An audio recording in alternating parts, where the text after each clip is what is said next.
Kicking things off at number 10, James Charles, because I mean obviously. As I've said on numerous lists before, it just seems like James does things that people have an issue with, and then everyone just forgets and moves on. And that's just not okay. The amazing thing about cancel culture is, it's completely useless. People think it'll lead to change when in reality, it's just people with way too much time on their hands trying to ruin the lives, or at least sources of income, of people they don't like. Granted, sometimes people do awful things, and should be held accountable. And other times, people do awful things and aren't held accountable. So that in itself just goes to show you why cancel culture is useless. Because as we've seen, the angry mob can cancel two people, and the outcome could be totally different. In regards to James, well, it seems he was cancelled, then everyone loved him and felt bad, and now people are aware he does things that are socially unacceptable but still defend and support him. Now I will say, I don't wish any harm to James at all, but he does need to understand that doing what he does on what appears to be a regular basis now is just wrong. And just saying you know you need to do better, that ain't it. Actions speak louder than words, and until James starts to understand his actions have repercussions, I don't think it'll stop anytime soon if I'm being honest with you guys. On to number 9, Nikita Dragon. I don't follow much of Nikita's content or watch any of it because truthfully I just don't care. That being said, I've seen tons of headlines calling her out and in general giving her backlash for how she's behaved in the public eye during the pandemic. From not wearing masks to constantly going to parties and everything in between, to no surprise she's had to deal with a lot of hate. And I'm not going to say she should wear a mask because I have no right to tell her what to do. That being said, I think at the very least she should educate her younger fans about why she decides to do what she does and encourage her viewers to do their own research and make informed decisions on how they want to live. For some, the mask thing is political. For others, it's a nuisance. I understand that, and regardless of how you feel about masks, you're entitled to it. All I'd ask is that you are aware of the possibilities wearing a mask or not wearing one can bring, and educate yourself on the pros and cons of both. That's all I'm asking Nikita to do, instead of just making it seem like wearing a mask is just the worst thing in the world. Number 8, the Stokes twins. It seems like these two are likely already being stopped, as they're currently dealing with some legal issues after a prank gone wrong. Not so much gone wrong, more so just stupid. Now these guys have apparently had their fair share of issues in the past due to other pranks, but this fake bank robbery probably tops the rest. Probably don't need to explain much else, as a fake bank robbery is likely never going to lead to anything good. And this one led to an Uber driver being ordered out of his car at gunpoint because the cops thought he was the getaway driver for the two pranksters, who called the Uber and filmed the scene of them running into the car with ski masks and a duffel bag full of cash, demanding he just drives. Nice. Way to be, boys. Way to... A little clap for you boys. Big gold star and big thumb for you. Obviously behavior like this is problematic, as someone could have been seriously injured or killed. The Uber driver was literally just trying to do his job, and it resulted in him being ordered out of the car with guns drawn, wanting to prank each other, but when it endangers other people and prevents them from working, well, that's an issue to me. Slow the roll, boys. Chill her out a little bit. Now on number 7 we got Jake Paul. Love him or hate him, Jake Paul is one hell of an entertainer. He knows what he needs to do in order for us to continue talking about him, and as they say, no press is bad press, as long as they spell your name right. So I doubt his name is actually Jake Paul. That is such an easy name to spell. You guys know how hard Jared Bronstein is? And I got 2 R's? Bro, either way, Jake has made a career now off of being problematic. That's why his nickname is the Problem Child. Self-proclaimed nickname, but that's besides the point.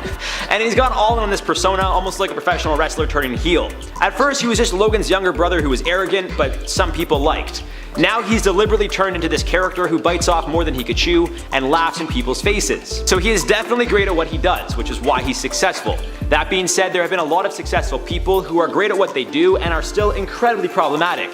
For Jake, just the way he carries himself is not good for his younger viewers, but that's not necessarily his responsibility. But the way he's handled the whole fight situation with Connor and now Ben, I mean, the kid just has to pull it back a little bit. He's making professional sports look like a joke, and although he's bringing more eyes and attention to it, it seems he cares more about entertaining a crowd than actually fighting. This is going to lead to him getting seriously hurt against someone who actually knows what they're doing. If it's not Ben Askren, then his next fight, I'd say he gets knocked out if he fights someone that could actually strike. Not to say that Ben won't knock him out, I'm just saying Ben's a wrestler, so again, his strong suit isn't striking. On to number 6, David Dobrik.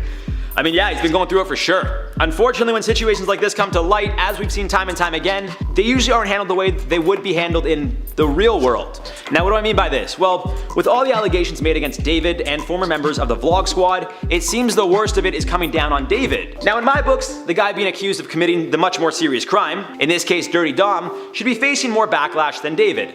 But he's not? Now, maybe he is and we just don't see it. But I'm mainly seeing headlines about David because his name is the bigger pull. Sure, David needs to hold himself accountable.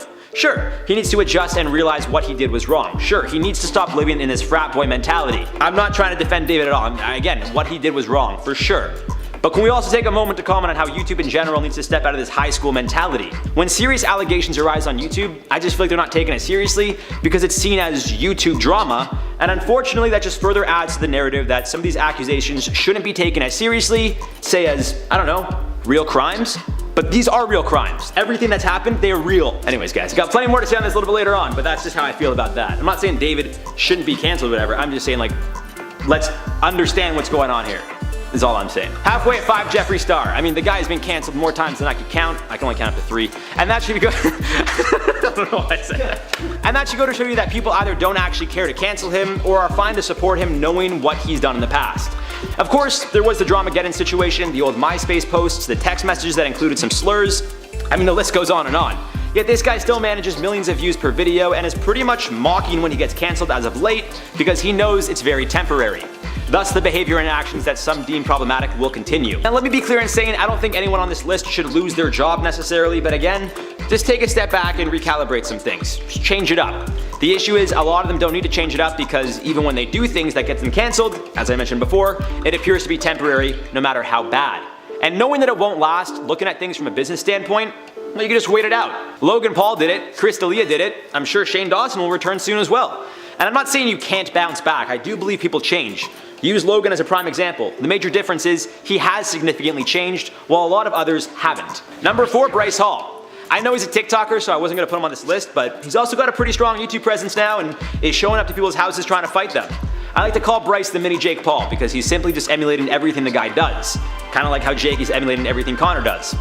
Interesting. Either way, it just seems like Bryce is trying to solve everything with violence, as a lot of his videos, from what I saw on his YouTube page, are him in a tank top saying how he wants to or is trying to fight his haters, or other people he's planning to fight. I get the angle, but this just isn't a good look at all. Again, especially when the majority of his followers are likely younger and want to be cool and tough like him.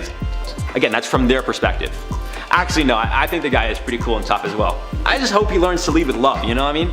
Violence isn't the answer, just be a good dude and spread love, you know? Number 3, Nikocado Avocado. Now I will say this could really relate to any mukbanger, but I just chose Nikocado because he's usually the most problematic. Aside from his fair share of controversies, which has included other mukbangers, I more so wanted to focus on the idea of mukbangers and specifically what this guy does. In a form of entertainment to some, I guess? Nikocado consumes unhealthy amounts of food, while also having emotional breakdowns on camera. Now aside from the obvious health concerns that could arise due to what he's doing on a regular basis, this idea of eating absurd amounts of food for entertainment in general is very problematic. And love him or hate him, it seems as long as he keeps getting the views, he'll keep posting regardless of the hate. Now, to each their own, but I just hope he doesn't promote this idea of eating your feelings because that's not only incredibly detrimental to your physical health, but mental health as well. I know in the past he said he'd be quitting YouTube and focusing on getting help, but as we can see that didn't last too long. Hopefully he gets the help he needs before it's too late. And in general, I hope all mukbangers don't encourage their followers to do what they do. If you want to eat a lot of food, do it. I've even thought about doing it. For entertainment purposes, great. Make it very, very clear this is not like a thing that you should do. Like there are serious health repercussions from eating that much in one sitting, regardless of who you are. Number 2, Austin McBroom. Another one of those guys who appears to always be making negative headlines, regardless of what's true or not. I just think the ACE family in general needs to be stopped because it's not really fair to the children. They're kind of being forced in this idea of being on a daily vlog with their life being before everyone's eyes without them having much say in it. Granted, you could say the same for any reality show with kids, but with this family specifically, unfortunately there are a lot of negative rumors surrounding Austin. And at some point, the children of the ACE family will see this information. Accusations of Austin forcing himself upon someone else, claims he's always cheating on Catherine. I mean, imagine how that would feel if you were a 7 or 8-year-old kid reading these things about your dad online, saying that he's cheating on your mom. Unfortunately, it's just a part of the business, but I just hope the family understands the potential repercussions of doing what they do. And Austin's tough guy mentality, wanting to fight people and all, again, do your thing, but just understand, given your line of work, your kids' perception of you may expand beyond how they see you at home. And that's all I wanted to say. And at number 1, Onision. Much like some of the allegations made against some on here, you probably know about Onision's story, and if not, well, there is a lot to it. There have been numerous accusations and evidence supporting some of the accusations made against him, which include having inappropriate contact with some, as well as both physical and mental exploitation. Chris Hansen did a whole documentary on this man, and it seems his brand has also been built on doing things that are illegal. Yet still, the man is uploading on YouTube with millions of subscribers and views, making money even though he should be in jail. Alright then. YouTuber Tati Westbrook is back, and despite saying that there is no drama or scandal involved in her decision, she has decided to shut down her beauty brand. However, it may have a lot more to do with the massive lawsuits that she has coming her way. Recently, many fans of Tati Westbrook were shocked to find a message that read, "Tati Beauty is now closed," upon looking at her website. It goes on to say, "Thank you for all of your support and the amazing memories." Tati made an official announcement though on her YouTube page that currently has 8.72 million subscribers. So far, the video titled "Why I'm Closing Tati Beauty" has garnered almost 180,000 views in just 6 hours. Initially, she rose to fame from making beauty tutorials and vlogs about her life. However, in recent years, the YouTube beauty community has not been so kind to her. In 2019, her name was plagued by drama, and in May of that year, she even posted a 43-minute video criticizing her former friend James Charles. She accused her mentee of inappropriate behavior and for betraying her by advertising a competitor to her vitamin brand. As a result, James lost a ton of subscribers and wouldn't gain some of them back until he posted a response video. The drama became so high profile that it was actually nicknamed Dramageddon 2.0. Around a year later, she was back at it again, and this time called out 2 more YouTube stars. A year removed from that first video, she attempted to accuse Shane Dawson and Jeffree Star of manipulating her into making that video calling out James Charles. Now she is back and swears the drama has nothing to do with her deciding to close down Tati Beauty. According to Westbrook, the pandemic and a lawsuit surrounding one of her other brands, the vitamin line Halo Beauty, have both played a massive role in her deciding to close down. The lawsuit I just mentioned was brought forth by Halo Beauty co-founder and former business partner Clark Swanson. Clark filed the lawsuit against Tati and her husband James in October of 2020, and because of it, Tati claimed that she had to sell her home and condo in LA to pay for the legal fees. She goes on to say, "COVID hit and that definitely slowed things down. It slowed the whole world down. And then of course you guys are aware of outside litigation that really impacted my life in full. So that kind of T-boned everything, and here we are." Adding, "Tati Beauty is closing its doors. We are no longer selling products online, and I say that with a heavy heart. I have loved creating this brand. I had huge goals, dreams, visions for the future." Tati explained in her video that launching a brand had always been a big goal for her because she loved the artistry of makeup. She said that she wished things were different but was grateful for the opportunity to launch what she did. In the last part of her announcement, she goes on to say, "There's just timing of the world, and sadly outside litigation had a huge impact. And that's just my life right now, and I'm hopeful for better days ahead." A lot of her fans are saddened by this news, but for the most part have been pretty encouraging of her future projects. One person said in response to the news, "Sorry for you and for the people you employed. Hope you will be able to reopen the company after all the legal stuff is done with." With another adding, "So sad to hear, but I'm glad you're in a good place and I'm excited to see what you do in the future." A big part of this, like I mentioned earlier, are the massive lawsuits that she's involved with. That lawsuit by her former business partner Clark Swanson is especially troubling. Apparently he sued Tati for having her own makeup brand because I guess that wasn't part of their deal. He then sued both Tati and her husband for breach of contract, gross negligence, and fraudulent inducement. However, in response to those allegations, Tati's lawyer called them meritless and absurd. He told E! News in a statement, "Swanson's claim is not only baseless, it is offensive and defies common sense. I suppose the only time will tell if Tati can make it through these lawsuits and return to the world of beauty." Although it seems like the world is healing post-pandemic, the virus is still spreading rapidly, causing issues for influencers that try and act like it's completely gone away. One of these influencers is now being cancelled because of allegations that her mother continued to socialize even though she knew she had COVID. I'm Mackenzie and let's get into it. Instagram influencer Daryl Ann Detter recently revealed that her mother, who is an influencer in her own right, had been hospitalized with COVID-19. Daryl Ann has 1 million Instagram followers, while her mother Lisa has 150,000 followers.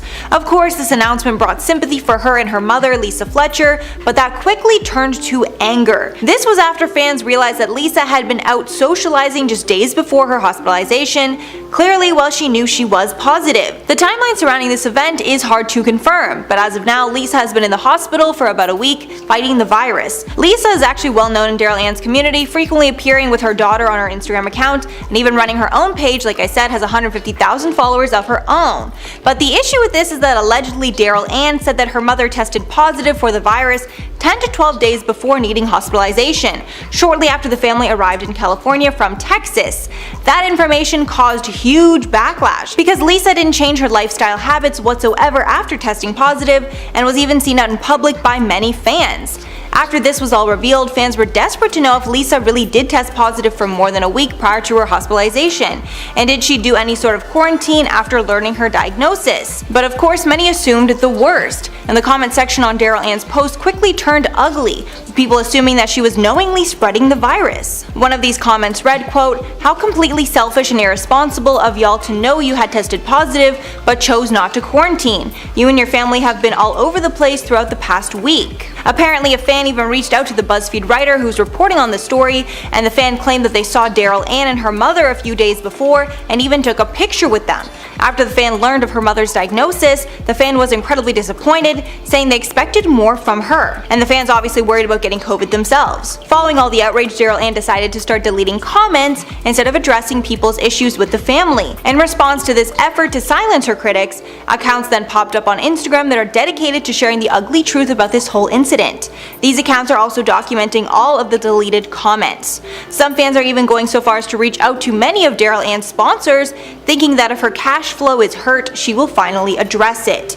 Today, Daryl Ann posted many cryptic quotes on her Instagram page, making it clear that she sees all the backlash, but doesn't think it's valid enough to warrant an actual response from her. So that's really all for the story as of now. Please let me know your thoughts on this one below. It's definitely pretty strange, but I think it's going to become maybe a more common thing. I'm surprised it's really not. Like, if someone tests positive and they were out days before, do they have any sort of accountability if they're posting this stuff and then something happens? It's, oh, were you out and you had COVID and you knew it? And you were trying to hide it. So there is a lot of weirdness going on, and I'm sure this probably isn't the first case of this happening, but please leave your thoughts on this one below. I think it's very crazy. If this is true, why not address it? I mean, even if it's true or false, she should be addressing it regardless. Toronto's very own Lilly Singh, who made the jump from YouTube to late night TV, is ending her show a little late with Lilly Singh to pursue other ventures. Well, actually, it seems the show was brought to an end by NBC, the network who produced the show. However, there may be a silver lining to all of this. If you're a fan of the show, unfortunately, no, there isn't going to be a third season. However, we haven't seen the last of Lilly on TV just yet. I'm going to tell you guys all about it right now in From Overload. Smash that like button and let's get into it. Let's go! Debuting in September of 2019, Lilly Singh was making some serious moves when it was announced she'd be getting her own late night TV show. If people thought the Scarborough native had reached new heights when she managed to become best friends with Dwayne "The Rock" Johnson, well, think again, because like any good businesswoman and entrepreneur, it seems Lilly is once again stepping her game up. Now, I'll be honest with you guys, I didn't watch the show, but let me know if you guys did in the comments down below. I think maybe I saw the first episode. With all due respect, it just seems that her show couldn't compete with the likes of Jimmy Fallon or Seth Meyers, who were scheduled to air in the time slots prior to her show. That being said, her show was on at 1:30 in the morning, so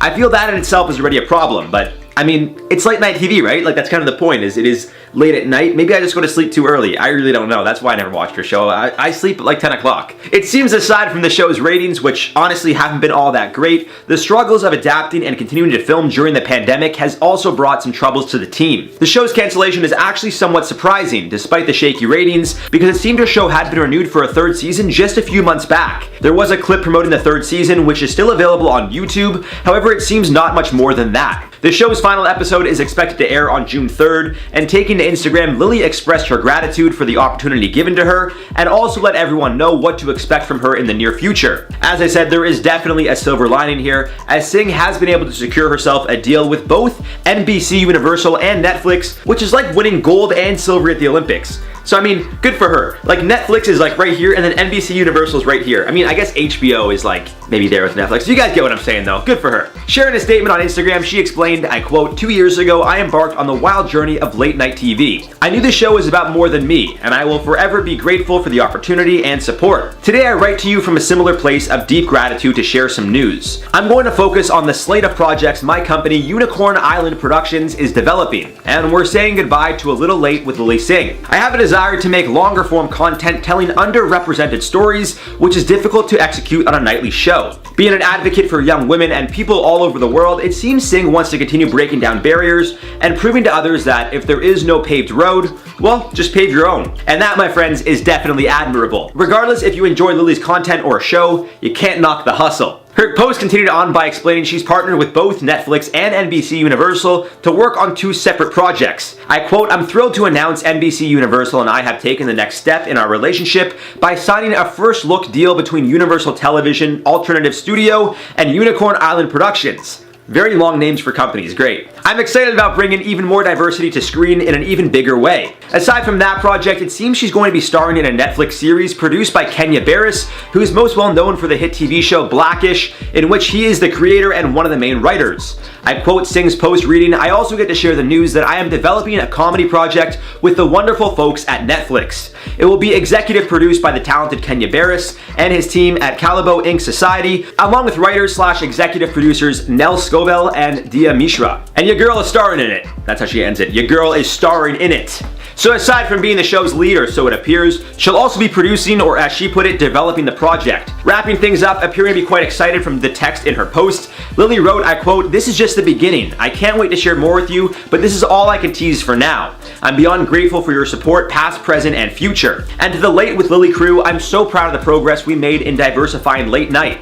We've given 21 people their late night debut this season.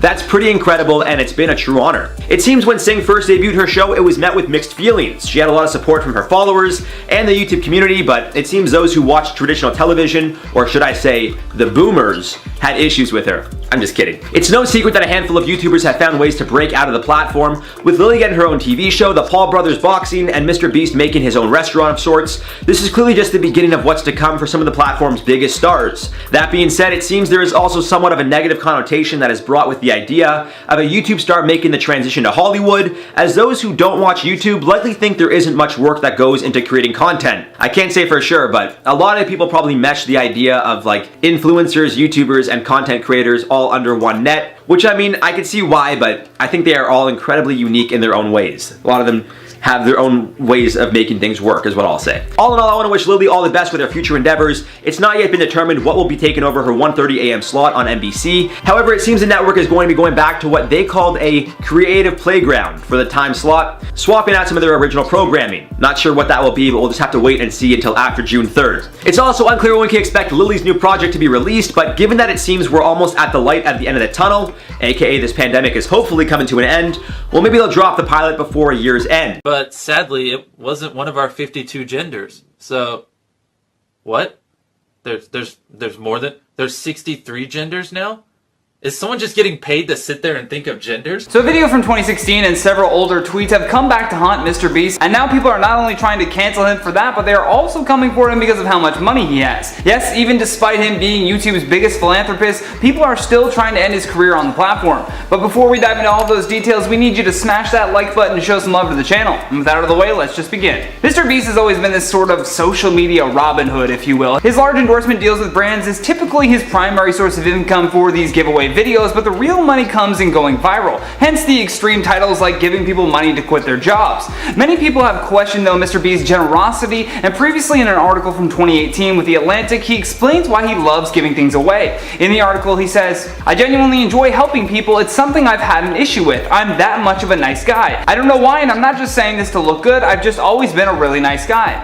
Although today he may be eating those words as people jumped on the hashtag #EatTheRich. One user writes, "I just can't believe MrBeast never gave anyone his money. He's never gave anyone his money ever in his life, and I'm sick of it. He's only given his money to his friends and no one else outside of his friends. #EatTheRich." Although anyone who follows MrBeast knows that this is the furthest thing from the truth. Most of his career has been devoted to planting trees, distributing food to the needy, and handing out huge sums of money to clearly random people. Although just because he does all of these nice things certainly does not absolve him from the homophobic comments that he made in his past. Def Noodles was the first one to dig up an older video that we can't even play on here because it's literally just slur after slur. I mean, if we played it, it would just sound like someone flatlining at a hospital.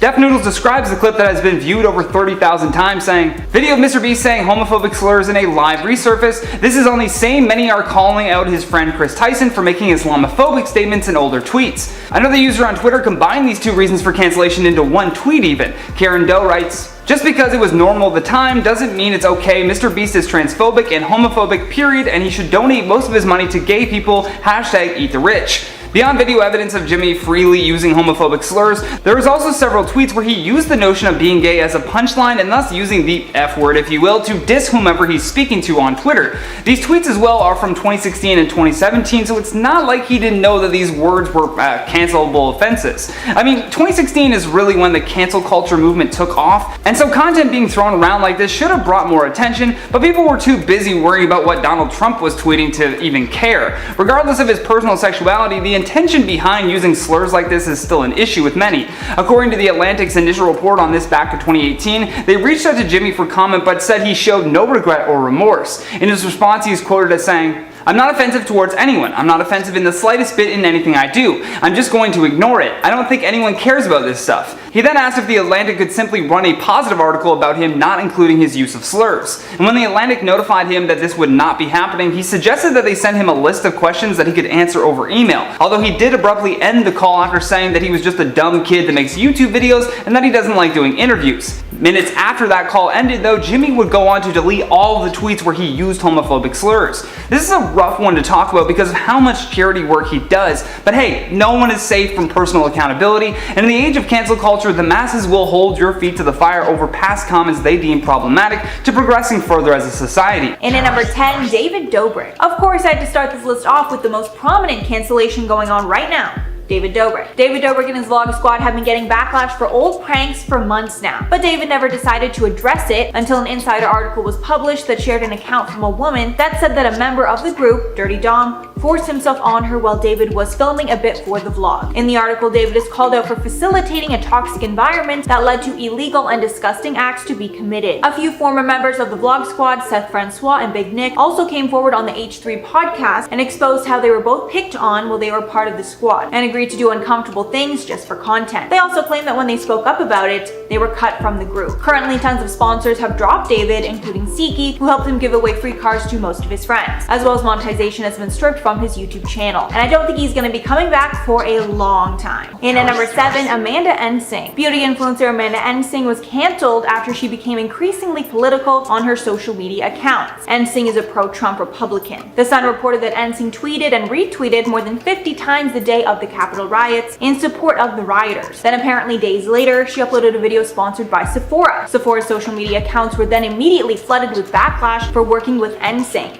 and she was later dropped by the brand because of that backlash. Sephora's social media channels were then flooded by comments by followers of Ensing, bashing the company for cutting ties with her just because she was a conservative. Ensing responded to her split from Sephora by posting a video to her channel where she claimed to be unfairly singled out by the company for being Republican and Christian. However, her critics say that she was not dropped for being conservative, but rather for spreading controversial information. And at number 6, the Lopez brothers. TikTok stars Anthony and Andreas Lopez have both been accused of with teenagers. The backlash started when multiple allegations came out against Tony Lopez, with most of the accusers providing screenshots that they told Tony their ages. Then months later, an accusation came out about Andreas. As well, TikTok went viral that showed Andreas speaking with the mother of that teenage accuser, essentially proving that it did happen. In early January of this year, it was reported that a lawsuit had been filed against Tony for his actions. The brothers somehow still managed to get millions of views on TikTok, but most of the comments are all negative surrounding these situations. Halfway at number 5, Gabby DiMartino. YouTuber Gabby DiMartino was cancelled after it was exposed that she sold inappropriate photos of herself on OnlyFans, which was essentially selling illegal content to people that expected it to be explicit because it was being sold on OnlyFans. And because of a leaked DM conversation, we know that it was intended to be this way, with her saying in that conversation, quote, "Won't put my panties on." The backlash for this one was swift, and she ended up addressing it on her channel in a short video. After the scandal, she rebranded, but quickly changed back to her old fancy aesthetic, with people wondering if the rebrand was only to take people's attention off the scandal. And at number 4, Ava Louise. Ava Louise is an influencer that comes back into mainstream attention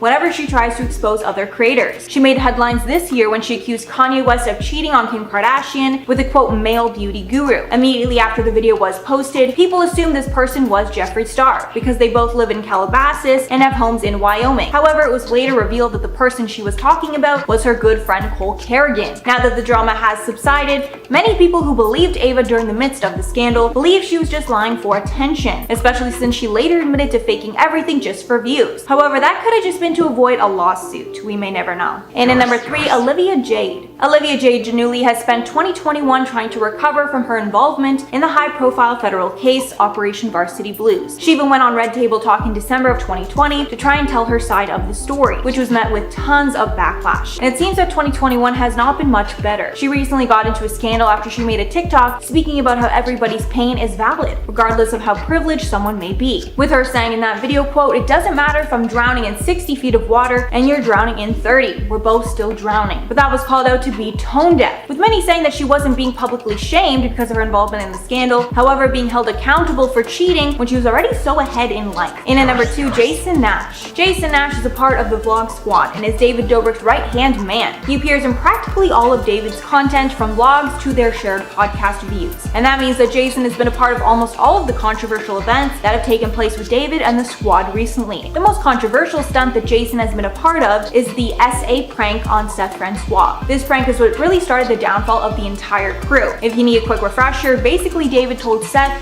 that he was going to be making it with Corinna Koch, but Corinna needed to be in a face mask for some reason. Then after the makeout, it was revealed that the person that Seth was kissing wasn't actually Corinna, but rather Jason. Many have called him out for partaking in the disgusting stunt, and he's being cancelled right alongside David. However, he hasn't commented on the backlash at all yet. In at number 1, Lil Nas X. Okay, obviously Lil Nas X isn't an influencer, he's a musical artist. However, he's one of the biggest trolls on the entire internet and posts frequently on his Twitter and TikTok accounts. So I think we can all agree that he's a rapper that uses social media the most to boost his career. Lil Nas X got everyone talking when he released the music video for his new song, Montero, Call Me By Your Name, that had satanic themes in it. Many religious groups got up in arms over the messaging in the video, which got it even more exposure. And the backlash is most likely what caused it to be one of the most successful music videos in the history of YouTube. The controversy surrounding the song also caused his limited edition 666 Satan shoes, which each contain a drop of human blood and cost over $1,000 per pair, to sell out in